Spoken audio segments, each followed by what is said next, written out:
부모가 자식을 어려서부터 애지중지 키우다 보니 자식이 크면 기대가 생깁니다. 조금이라도 서운하면 내가 너를 어떻게 키웠는데 하는 마음이 듭니다. 그러나 아이 때 정성 들여 키운 것은 다 지나간 옛날 일이고 이제는 자식에 대한 집착을 내려놓아야 부모도 행복해지고 자식도 편안해집니다.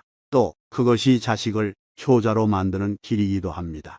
내가 자식에게 기대하고 전화 오기를 바라고 찾아오기를 바라는데 자식이 자기 일 바쁘다고 연락도 잘 안 하면 불효막심한 자식이 됩니다. 그러나 무소식이 희소식이라고 잘 지내고 있으니 연락이 없겠지 생각하면 기쁜 일이 됩니다. 또 어릴 때는 맨날 이거 달라 저거 달라 했는데 이제는 달라는 소리를 안 하는구나. 우리 자식이 효자다. 이렇게 생각하면 내 자식을 내가 효자로 만드는 거예요. 자식을 나쁘다 생각하지 말고 자꾸 좋다고 생각해야 내 인생에 보람이 생깁니다. 자식을 온갖 고생하고 키워놓으니 한 놈도 명절에 안 찾아온다 이렇게 생각하면 자기 인생이 자꾸 후회가 됩니다. 또 자식에게 바라는 게 있기 때문에 자꾸 자식을 욕하게 돼요. 그런데 자식을 욕하면 결국은 내 욕이 됩니다. 누가 낳았어요? 누가 키웠어요? 누구 자식이에요? 다 제 얼굴에 침 뱉기예요. 자식에게 바라는 게 없어야 무엇보다 내가 편안해집니다. 자식이 인사 오면 고맙게 생각해야 합니다. 어릴 때 키웠다고 이렇게 찾아와서 인사해주니 고맙구나. 자식이 용돈을 주면 마음 써줘서 고맙구나 하고 금액에 관계없이 10,000원을 줘도 고맙고 20,000원을 줘도 고마워해야 합니다. 또 안 찾아와도 고마워해야 합니다. 늙었는데도 부모 찾아와서 손 벌리는 자식도 있는데 돈 달라고 하지 않으니 좋은 거잖아요. 내가 바라지만 않으면 자식이 안 찾아와도 아무 문제가 안 됩니다.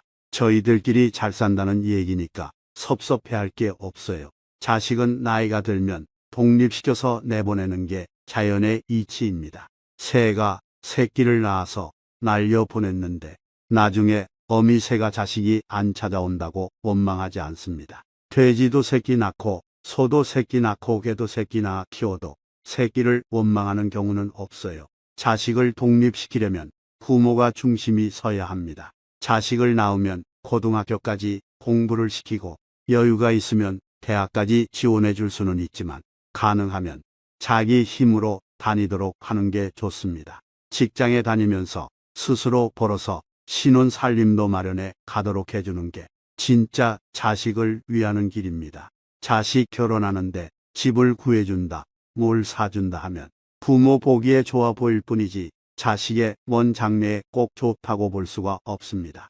이것저것 챙겨서 결혼을 시키고 나면 그때라도 하나의 가정으로 독립시켜야 하는데 부모는 사랑을 앞세워 또 간섭을 합니다. 좋게 말하면 사랑이지만 사실은 간섭이에요. 아무리 관심을 가져주고 먹을 것 갖다 주고 김치를 담가주어도 다 간섭입니다. 집에 찾아가 돈 내놓으라고 하는 것만이 간섭이 아니고 잘해주는 것도 간섭이에요. 그래서 자식이 결혼하면 정을 딱 끊어야 합니다.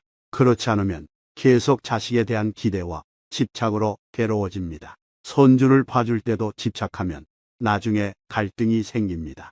이웃집 아이돌 보듯이 집착 없이 돌보면 고마워하지만 내가 키웠다는 생각이 자리 잡으면 거기에 또 기대가 생겨서 갈등이 생기는 거예요. 아무리 사랑하고 헌신하며 키웠다 해도 내 품을 떠난 뒤에는 기대와 집착을 내려놓아야 합니다. 그것이 내 자식을 효자로 만들고 지난 내 인생도 보람있게 만들고 나도 행복해지는 길입니다. 우리는 생로병사에서 벗어날 수가 없는데 이런저런 욕심으로 인생에 후회를 남기는 경우가 많습니다. 한 어머니가 아들을 잃고 연거푸 어려운 일이 닥쳤다는 이야기를 했습니다. 수능을 앞둔 아들을 위해서 초파일 보름 전부터 새벽 기도를 했습니다. 새벽 기도를 73일이나 했는데 공부도 잘하고 말도 잘 듣고 착한 아들을 잃었습니다.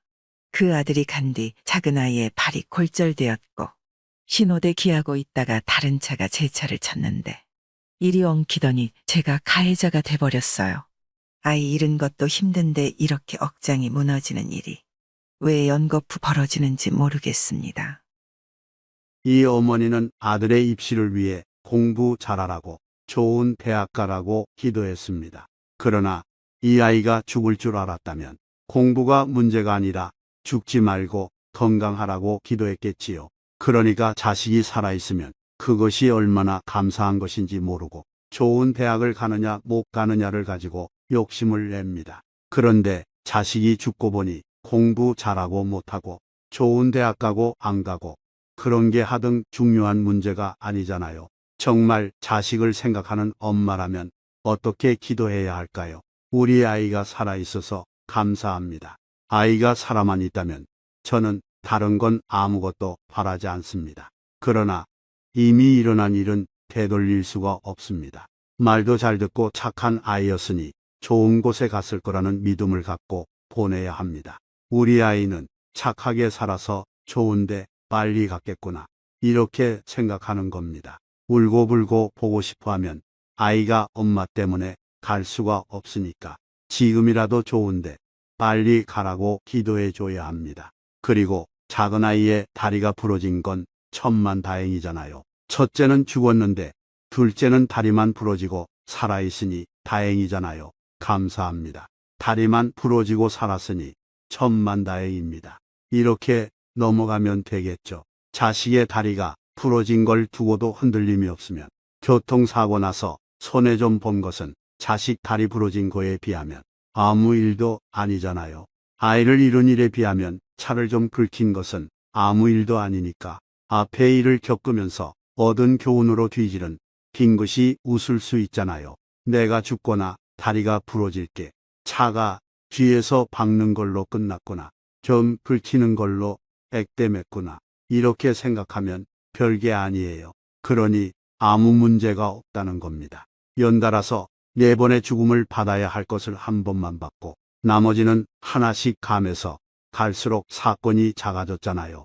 과보가 탕감이 되고 있는 거니까 이제는 얼굴 펴고 생글생글 웃으면서 살면 됩니다. 앞으로는 누가 와서 다리를 걸어 넘어뜨려도 아들 죽고도 사는데 그만한 일에 뭘 못 살겠어요. 할 수 있어야 합니다. 이제 인생에 겁날 게 없잖아요.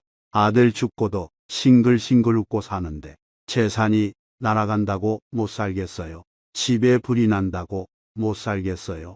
이게 바로 떠난 아들이 나에게 준 큰 깨달음이고 아들이 나에게 주고 간 큰 선물인 겁니다. 아들 때문에 울고 있으면 아들이 나에게 고통을 주고 간 거고 아들을 통해서 인생의 지혜를 얻으면 아들이 엄마에게 큰 선물을 주고 간 게 됩니다. 어떤 일이 일어날 때마다 이렇게 생각할 수 있잖아요. 우리 아들이 준 선물이구나. 내가 예전 같으면 이런 일에 울고불고 난리 칠 텐데 아들 잃고 마음을 깨치고 보니 이런 일은 아무것도 아니구나. 우리에게 일어난 일은 좋은 일도 아니고 나쁜 일도 아닙니다. 일어난 일은 다만 일어난 일일 뿐이에요. 그것을 좋게 생각하면 좋은 일이 되고 나쁘게 생각하면 나쁜 일이 됩니다. 좋은 일, 나쁜 일은 결국 내가 만드는 거예요. 어떤 일을 실패했을 때 그 실패는 좋은 것도 아니고 나쁜 것도 아닙니다. 연애하다 실패하든 사업하다 실패하든 그걸 상처로 갖게 되면 다음 연애나 사업에 두려움이 생깁니다. 또 이런 일이 생기면 어쩌지? 그러면 이게 장애가 됩니다. 제가 고문을 당했는데 그 일을 나쁘게만 생각했으면 저에게 큰 상처가 되고 한이 되었을 겁니다. 그러나 그것을 인생의 경험으로 받아들임으로써 몇 년 수행하는 것보다 더 큰 깨달음을 얻는 기회가 되었습니다.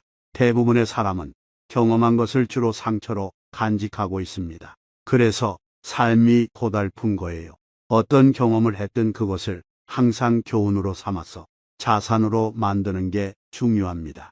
그런 사람은 어려움을 겪을수록 더 단단해지고 능력도 커집니다. 자녀의 죽음은 비할 바 없이 고통스러운 일이지만 이를 통해서 인생을 깨달으면 이 세상 어떤 사람보다 대범하게 살 수 있습니다. 자식 잃고도 사는데 앞으로 무슨 일을 당한다 한들 못 살 일이 뭐 있겠는가. 그래서 세상에 이런저런 일이 일어나도 딴 사람은 중내 사내에도 나는 태연하게 받아들일 수 있는 겁니다. 사랑하는 사람이 죽은 건 슬픈 일이지만 그 슬픔을 놓아버려야 더 이상 그 슬픔과 괴로움 속에서 허우적거리지 않게 됩니다. 또 떠난 사람을 위해서도 훌훌 털어야 합니다. 그 사람에 대한 좋은 기억은 할 수 있지만 집착을 해서는 안 됩니다. 나는 그리워서 우는데 영혼은 허공을 떠돌게 됩니다. 그를 위해서라도 가벼운 마음으로 보내줘야 하고 나를 위해서도 가볍게 떠나 보내줘야 하고 남은 가족의 행복을 위해서라도 더 이상 붙잡지 않아야 합니다.